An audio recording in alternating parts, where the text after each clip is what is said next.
మొదటిసారిగా రంపచోడవరం విచ్చేసిన నారా భువనేశ్వరి గారికి నియోజకవర్గ శాసన సభ్యురాలు మిరియాల శిరీషాదేవి గజమాలతో సాంప్రదాయ నృత్యాలతో డాన్సులు, రేలా నృత్యాలు, కోలాటంతో స్వాగతం పలకడం జరిగింది.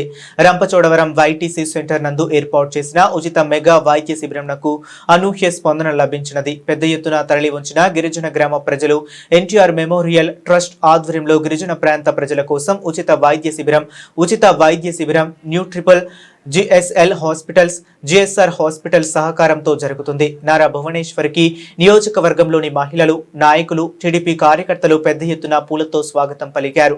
ఈ కార్యక్రమంలో మాజీ ఎమ్మెల్యేలు Seethamsetti Venkateswararao, Vanthala Rajeswari, Chinnababu Ramesh, ST commission member Gorle Sunitha, నియోజకవర్గ తెలుగు యువత అధ్యక్షులు మఠం విజయ్ భాస్కర్, టీడీపీ నాయకులు, కార్యకర్తలు పెద్ద ఎత్తున పాల్గొన్నారు.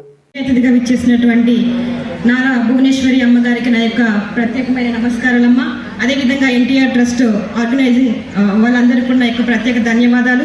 ఈరోజు మా ఏజెన్సీ ప్రాంతంలో మీ యొక్క సర్వీసెస్ ఇవ్వడానికి వచ్చినటువంటి మెడికల్ డిపార్ట్మెంట్ అందరికీ కూడా నా యొక్క ప్రత్యేకమైన హృదయపూర్వక నమస్కారాలు.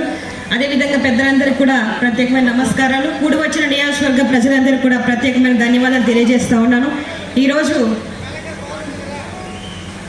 మీ అందరికీ తెలుసు, మన ఏజెన్సీ ప్రాంతం అరకు, పాడేరుతో పాటు రంపచోడవరం నియోజకవర్గంలో కూడా గిరిజనులు ఎక్కువగా ఉంటారు.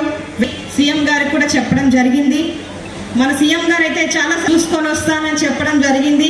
కానీ పరిస్థితుల రీత్యా ఈరోజు భువనేశ్వరి అమ్మగారు మనల్ని చూసి ఈ ప్రాంత పరిస్థితులన్నీ కూడా ఒక్కసారి తెలుసుకుందామనే ఉద్దేశంతో ఈరోజు మన గిరిజన ప్రాంతానికి రావడం చాలా సంతోషకరం. అదేవిధంగా సంజీవని హాస్పిటల్ కూడా పెట్టడానికి ప్రపోజల్స్ కూడా తీసుకుంటా ఉన్నారు. అది కూడా త్వరలోనే మనకి ఏర్పాటు కాబోతా ఉంది. ఇదంతా కూడా ఎన్టీఆర్ ట్రస్ట్ తరపు నుంచి ఇందాక మేడం గారు చెప్పినట్టుగా నిజంగా అన్ని సర్వీసెస్ చేస్తున్నట్టు కూడా మనకి ఎస్పెషలీ మహిళా శక్తికి మీ అందరికీ మరొకసారి నా హృదయపూర్వక నమస్కారం. మీ అందరికీ తెలుసు, ఎన్టీఆర్ మెమోరియల్ ట్రస్ట్ ఇప్పటి వరకు 29 సంవత్సరాలుగా అయింది ఈ ట్రస్ట్ ప్రారంభించి.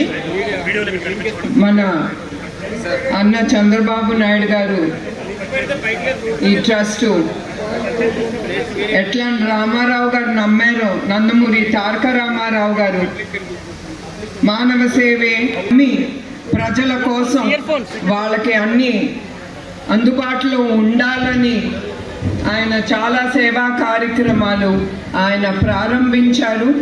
అట్లానే మన నాయకుడు చంద్రబాబు నాయుడు గారు ఆ స్ఫూర్తితో ఆయన ఈ ట్రస్ట్ అనేది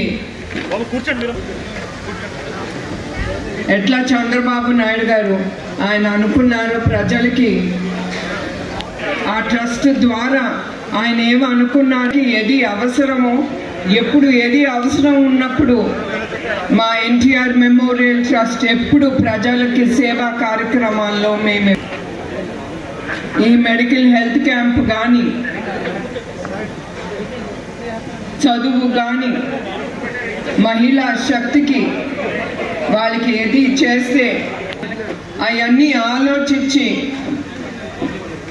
అవన్నీ ప్రజలకి అందుబాటులో ఉండాలనే ఇవాళ అట్లానే మీ అందరికీ ఈ హెల్త్ క్యాంప్ అనేది మీకు అందుబాటులో ఉండాలి. మేము చాలా క్యాంపులు చేస్తున్నాము, కానీ మాకు తట్టింది ట్రైబల్ ఏరియాస్, గిరిజన ప్రాంతాలకి మనం వెళ్ళాలి, మన అందుబాటులో ఉండాలి. వాళ్ళకి ఏది అవసరమో అది చూసి ఏది మనం అప్పటికప్పుడు ఏది మనం చేయగలము, మందులు ఇప్పుడు డయాబెటీస్ కానీ బ్లడ్ ప్రెషర్ కానీ అప్పటికప్పుడు మేము ఆలోచించి అవి మీకు అందజేయగలం. కానీ దాని తర్వాత మీకు ఏదైనా అవసరం ఉన్నప్పుడు మేము తప్పకుండా గవర్నమెంట్ హాస్పిటల్గా 2 రాష్ట్రాల్లో, అది ఆంధ్రప్రదేశ్, తెలంగాణలో మేము ముందుకు తీసుకెళ్ళాము. తద్వారా 22,64,000 మంది లబ్ధి పొందారు. ఇప్పుడు వరకు